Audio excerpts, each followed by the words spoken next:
I've talked before on the channel about how when it comes to Tokusatsu, I don't really get as invested in Kaiju material as I do Henshin Hero. I haven't seen a ton of Godzilla. I haven't delved as deep into the Ultra series as I probably should. And in all honesty, I just don't care to look at Gamera much more than I already have. But every once in a while, a kaiju piece will come around that still manages to captivate me and win me over and make me really see the value and merit in the genre. And one of the best examples of that is something that I personally believe to be the best American attempt at a tokusatsu feature, and that's 2014's Pacific Rim. Hey everybody, what's going on? I'm the Vacuuminator, a YouTube boy who goes out in the woods and shouts about things he likes and doesn't like. This week, we're going to shout a little bit about Pacific Rim, but before we do that, could you please help me out in the YouTube algorithm if you like this? Like, comment, subscribe, ring the bell, all that good stuff. I'll give you a little more detail later, a little more ways you can support me later, but for now, I want to get right into this because this is a topic that's been on my mind for a long time, almost 10 years in fact, because I saw this movie on day one in the theaters, and I feel like since the original release of this movie, well, there was a lot of hype and pomp around it at first, and I remember there being like a general wave of love for it when it came out. It's slowly died down over the years to the point where I haven't even really heard anybody talking about this movie that much in the last year, and I wanted to kind of rectify that. I wanted to make a little video talking about all the things that I think this movie has to offer and make it interesting for anybody who hasn't heard of it yet or has just forgotten about it. If you're not aware, Pacific Rim is a kaiju film from Guillermo del Toro. I hope I'm pronouncing that right, because I'm honestly not that familiar with the rest of his work. He tends to make stuff that doesn't really interest me. I've seen the first Hellboy, but that was only because I was asked to for a podcast, and a lot of his other stuff is like, that's interesting, that's cool, I'm glad there's filmmakers doing stuff like that, but it's not really my bag, obviously, because of the kind of guy I am and the kind of interests I have that I share on this channel. Pacific Rim is much more in my wheelhouse. And I remember when I first started hearing about it, I thought it seemed like it could either be a huge watershed moment that could really revolutionize the way people see tokusatsu in the West, or it could be a massive flop and an embarrassment, and I think, honestly, it was the former. It was a very big moment for a lot of people. I remember the movie did do quite well upon its initial release, though I should mention, unfortunately, it wasn't the biggest box office hit the week it came out, because it came out in the time when Adam Sandler was still subjecting his movies to audiences in theaters. It has, however, gained quite the cult following since, and I think it's very deservedly so, because there is just so much damn heart to this movie. It really feels like a very specific project with a nice, focused vision behind it from the top down. It feels like this is something Guillermo del Toro has always wanted to do, and he is doing his level best to make it as good as it possibly can be. It's obviously not the deepest movie of all time. There's some interesting character arcs and stories going on all throughout it, but it has a few plot holes, and it is a very simple, just we're trying to save the world story, but the world and the characters, I think, are fun enough to carry us through all of that. Case in point being just the way this movie handles special effects and practical effects, because there's a lot of both in this movie. You look at it from the top down and it seems like just a big CGI monsters beating up robots fest, but there's a lot of smaller props and huge actual sets that they put a lot of time and effort into making looking as practical as possible, and a lot of that stuff you see first. My favorite part of the movie is actually like the opening 5 or 10 minutes where we first get a big exposition dump about the kind of world this is, and then we see Raleigh and his brother deploy in Gypsy Danger for the first time in the movie, and a lot of that sequence is presented to us through very much context clue kind of stuff of archival footage, and then we get into the launch sequence, and just about everything we see until they attach the head to Gypsy is practical. That cockpit set is a real full set that they built, and you can feel it. Everything in this movie has a nice tactile feel to it that all stems from the fact that they put the budget behind making a lot of practical stuff that you see up front first, so that when you get to the big CGI robots and monsters, it's all the more believable, even though 10 years on, those effects are starting to age just a smidge.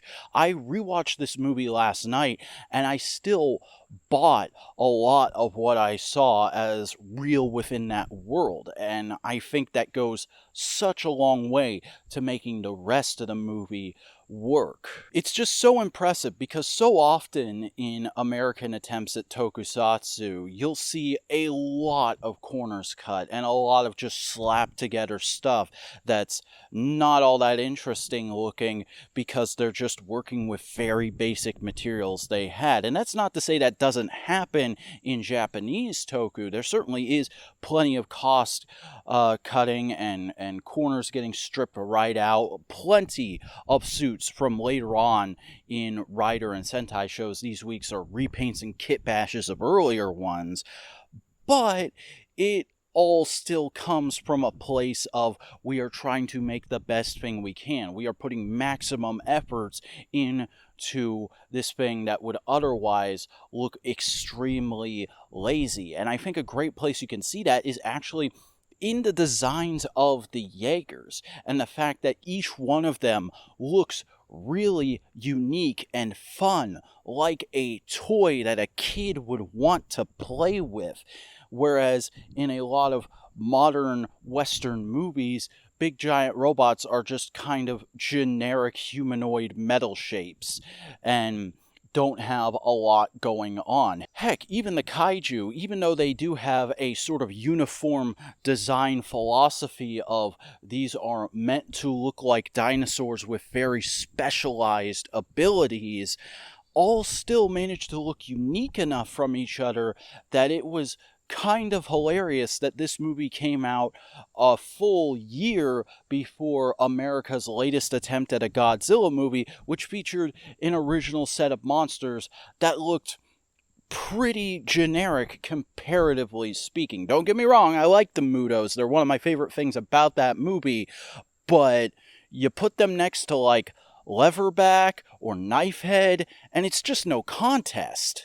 And on top of all that visual stuff, I think the score in this movie also does a tremendous job at holding it all together as a cohesive piece and giving you the feel that everything is done with complete sincere earnestness, and it is just meant to be fun, and just we are just doing this thing because we want to do it. The main theme for the movie is probably one of my favorite movie themes in the last decade and a half. It's been my warm-up song in the gym for at least 5 years now, which is kind of a huge feat. I tend to curate that playlist quite a bit. That song has never moved from the warm-up spot since I put it there, because it is just a perfect, we're gonna do this thing and we're gonna give it our all even if we don't get it 100%, which pretty much describes me in the gym every morning. And all of that is without even getting into the characters behind this piece, because I remember when this movie came out, a lot of people sort of bashed on the characters. They said Mako is the only interesting one, and a lot of them are just kind of generic action movie stereotypes. And I really tend to disagree with that, because while I do like Mako, she's clearly the best girl. She's super interesting and sympathetic and also a total cutie pie. The movie itself is just filled with tons of characters that surround her and make the whole thing a lot more fun. I mean, first of all, you have Raleigh, who is presented as the main character until about the halfway point, I would say, where it becomes much more of a dual protagonist piece.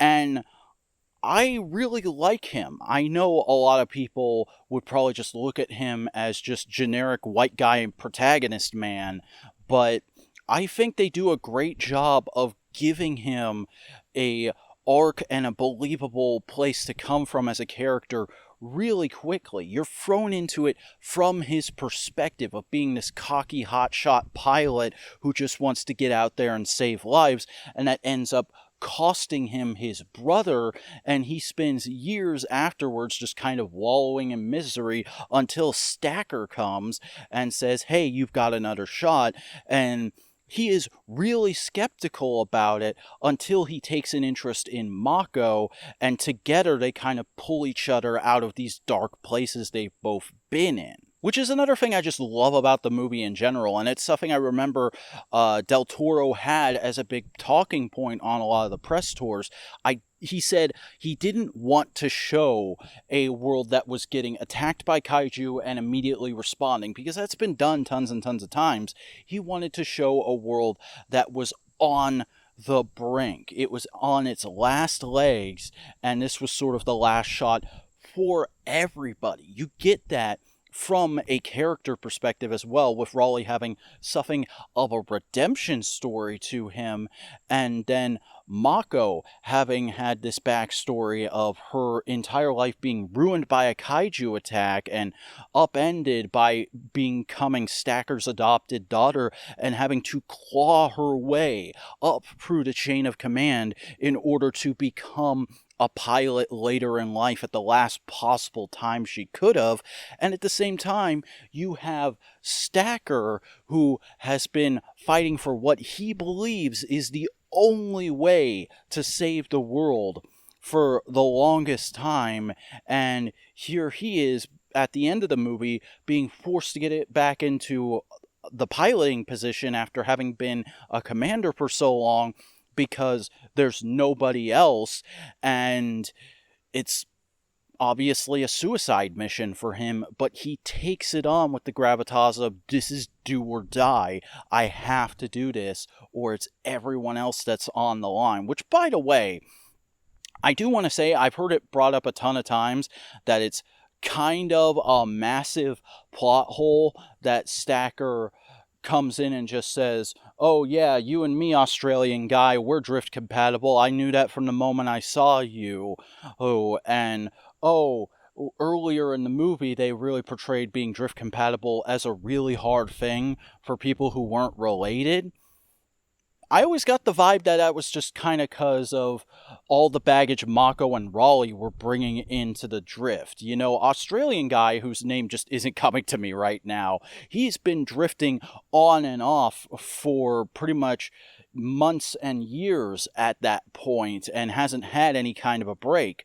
And Stacker was a amazing pilot who really knows people and is able to get inside their head and command a room full of dynamic and explosive personalities. So it kind of makes sense that Australian guy would just be able to go with the flow, and Stacker would be like, all right, I know what kind of guy you are. We're just going to do this and we're going to get it done. And of course, that's just talking about the pilots in the movie. There's a whole subplot that involves two scientists who are slowly unraveling the mystery of what the kaiju actually are and what they need to do to actually stop them, that also involves a cameo by Ron Perlman in probably my favorite role I've ever seen him in. And their whole subplot is really interesting and fun. It does occasionally skirt the edge of what I think is too much comedic relief, but overall, I really like those characters because,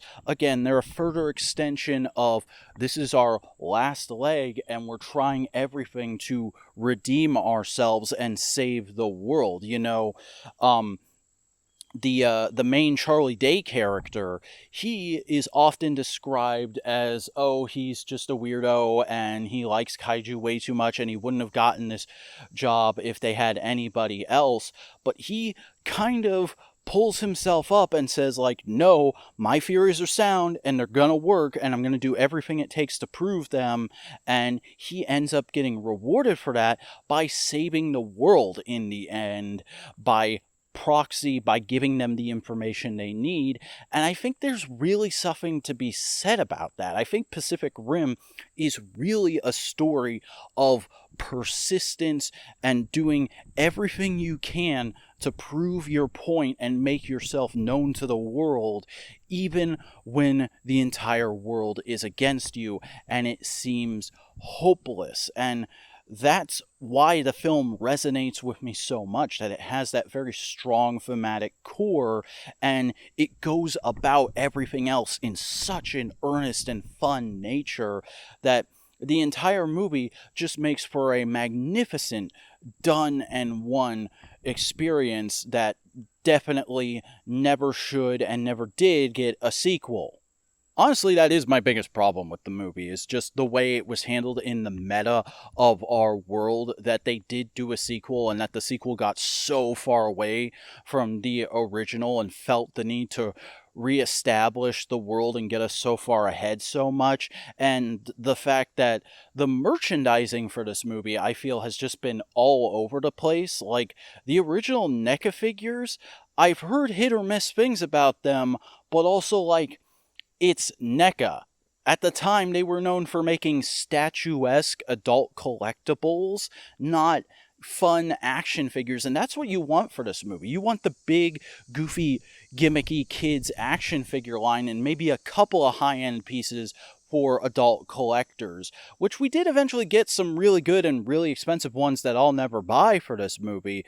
But it's just weird that the initial tact was give it to NECA and let them make 1,000 versions of Gypsy Danger from all over the movie, because that's what they were known for doing at the time. And don't get me wrong, I don't hate the second one. It's fine, but I only watched it the once in theaters.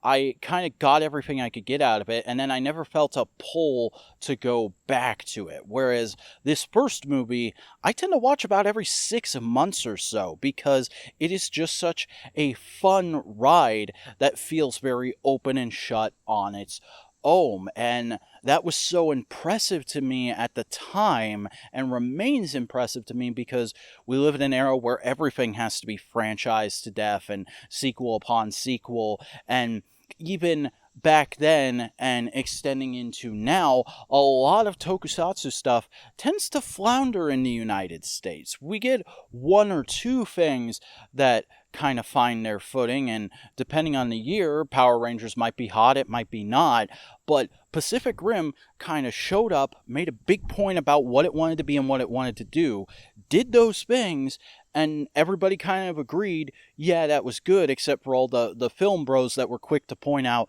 plot holes, and then it was fine. It was there, it was good, it was gone, and I kind of appreciate that, and I just want us to continue appreciating that, because I want more things like this to exist. Not specifically big robot kaiju western CGI fests with really cool practical effects to back them up, but just good, done in one, solid, fun stories. And that's why I love this movie. It just kind of does everything right and gives me something I don't see very often anymore and would love to see more of. Heck, even the way it handles the dual protagonist nature of Mako and Raleigh.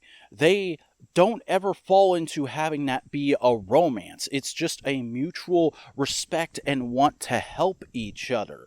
There's no big, oh man, climactic kiss at the end when she frees him from his pod in the middle of the ocean, when there very easily could have been, and a lot of other movies would go in that direction and then just have them be married in the sequel.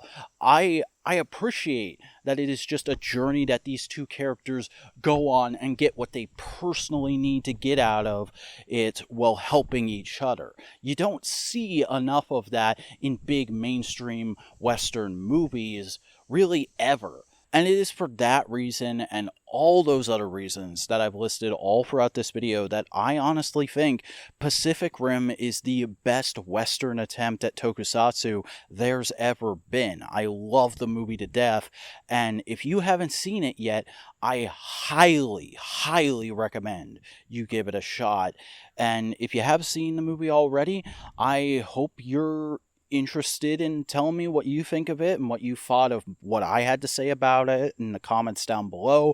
I hope you give this video a like. I hope you subscribe and ring the bell so that you can see when my future videos on other topics such as Tokusatsu and big Western movies that I like come out. I hope that you'll maybe consider supporting me on Patreon, where you can get your name in the end screen, you can get early access to videos, you can get a monthly behind-the-scenes podcast about my process of creating these videos and what's going on in my life for just $1. $1 a month gets you all that. I think it's a good, fair deal. I think it's worth checking out. And I think it's also worth checking out my weekly Tokusatsu podcast that I do with Buster Core over on the Modular Media channel. It's called This Week in Toku, or TWIT for short. So if you haven't checked any of those things out, please give them a look. Please give Pacific Rim a look if you haven't already once again.